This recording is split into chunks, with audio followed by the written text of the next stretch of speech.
What is going on, guys? Welcome back to Fan First Sports. I hope you guys are having a great day. And today, get comfy, take a seat. We're going to talk about the Blazers and their training camp, which is just around the corner. Believe it or not, the NBA tip-off is October 20th.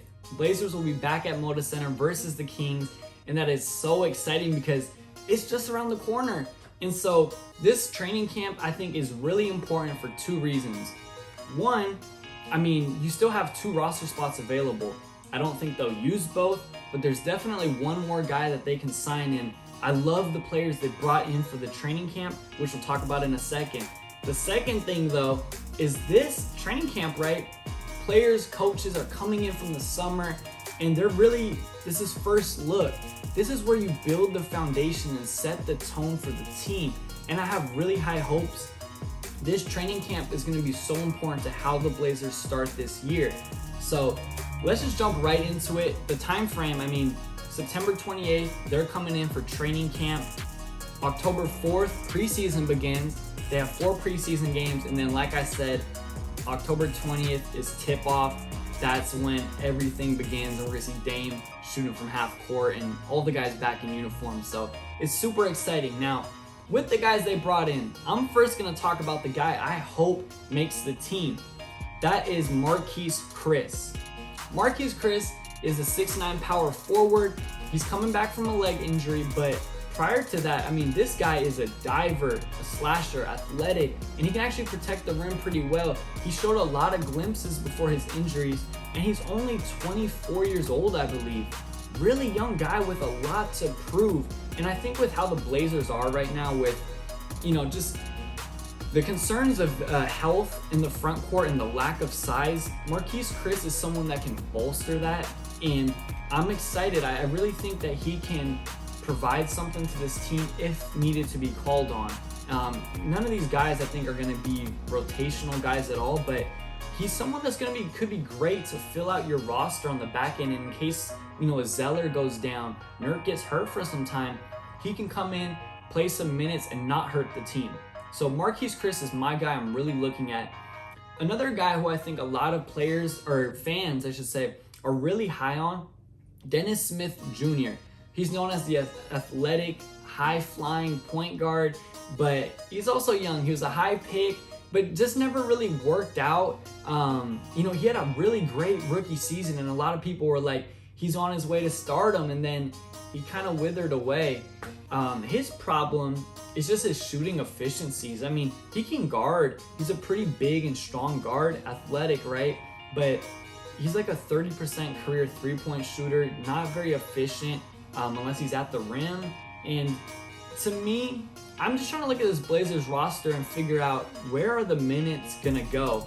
You got CJ, Ant, and Dame, and they're all gonna, at least one of them is gonna be on the court at all times. And so for the backup point guard position, I just don't see where you need a guy like Dennis Smith unless there's injuries or something. But I don't know. I mean, I wouldn't be surprised to see him make the team since the Blazers love 6'3" and under guards. We have a lot of them, but I just think you need more front court, bigger presence guys for that last roster spot. Another undersized guard that they're bringing in, Quinn Cook, a 2-time champ, a 41% three-point shooter. He's kind of been a journeyman throughout the league, and really he's never had like a true rotational position. I think there's like a 3% chance he gets the roster spot, but then again, you never know. I mean, these guys are going to be fighting, right? They're not just coming out here to, kind of play some basketball, and these guys want roster spots. They're fighting for something, and so Quinn Cook would be like my least favorite guy to pick up from these training camp deals, but that's one of them. Then lastly, there's Patrick Patterson.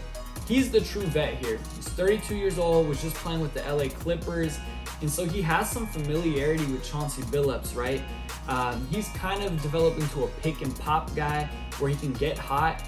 I'm not really a big fan of Patrick Patterson though. I just don't feel like, on defense, he's what we need, the size. I don't think we need at that far on the bench a pick and pop type of guy.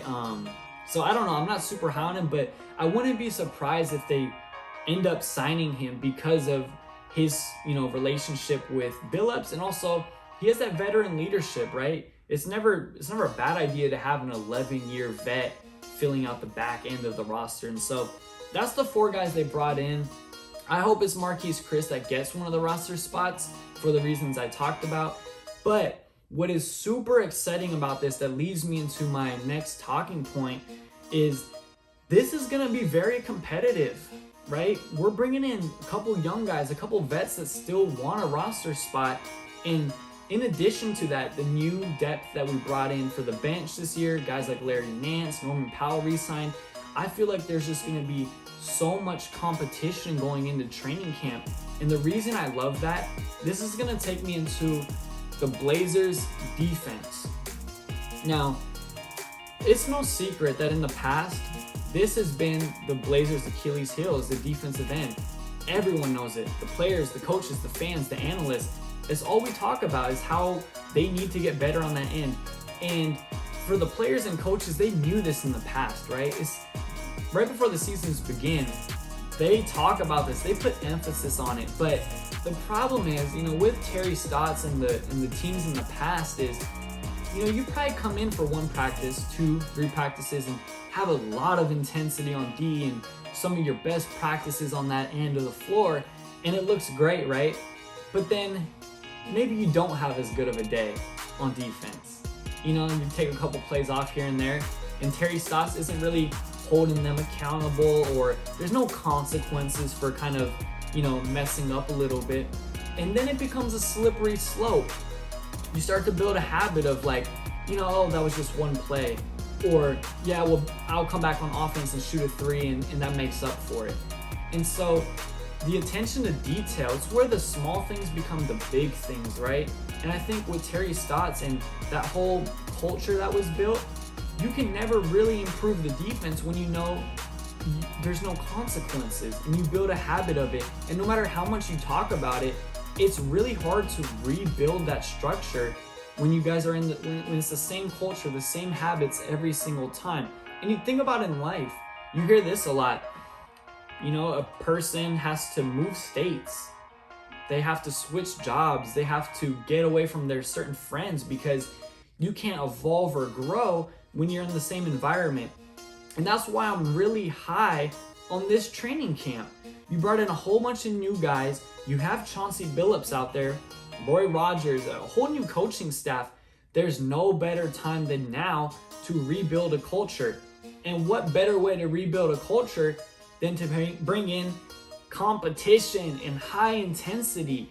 Think about this, right? You go into training camp, Dame's out there, and then you got a guy like Dennis Smith Jr., young, athletic, looking to prove something, and he has some intensity on defense, and maybe he locks up Dame a couple times. Well, Chauncey Billups is gonna be like, he's gonna be in Dennis Smith's ear saying, hey, you need to continue that, go even harder. But Dame as a leader, CJ as a leader, they're gonna look at that and be like, no, that's not happening to me, and they're gonna elevate, right? And I think that is super important because it starts with Dame and CJ. If they can get held to that accountability and be the best defenders in training camp, lead by example and say, hey, I'm not gonna let any of these guys come in, outwork me. If that is shown from your leaders, it's just everyone's gonna follow, right? And so that's why I'm so excited. I think just with this new group of guys, this training camp, the guys looking for something to prove, the intensity and competition is going to breed high intense defense that is going to build a new culture and be a new habit. And I think the Blazers need that to come out this season hot and firing. They have an extremely tough first 20 games of the season. Blazers Uprise, who I love, I follow them. Torrey Jones was kind of given their projections on how they can get to a 50-win season. And he said if they start with a 12-10 record through these first 20 games, with how the schedule pans out, they should be able to get to 50 wins, which is a great season. Now, I think with how this training camp goes and how they're going to come out firing as long as they stay healthy, I think the Blazers can get to 14, 15 wins. I think they're going to be an extremely tough team to beat night in and night out, especially at the beginning of the season.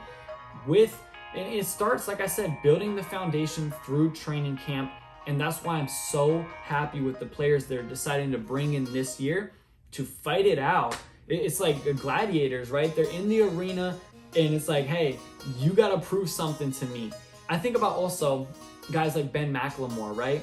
He's probably not projected by most people to play in the rotation and get minutes, but he's another guy that has so much to prove. You know, I think he comes in and says, you know what, my ticket to that rotation, how I can crack it, is becoming a lot better on defense and showing effort there. So I think it's a wide open door for this rotation. I don't think Chauncey's coming in like, yeah, these are my guys, we're set, and we're just filling out these roster spots. And no, I think it's open competition at every level.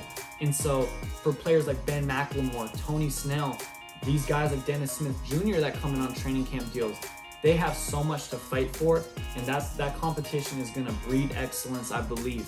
So I'm super high on it. Let me know what you guys think.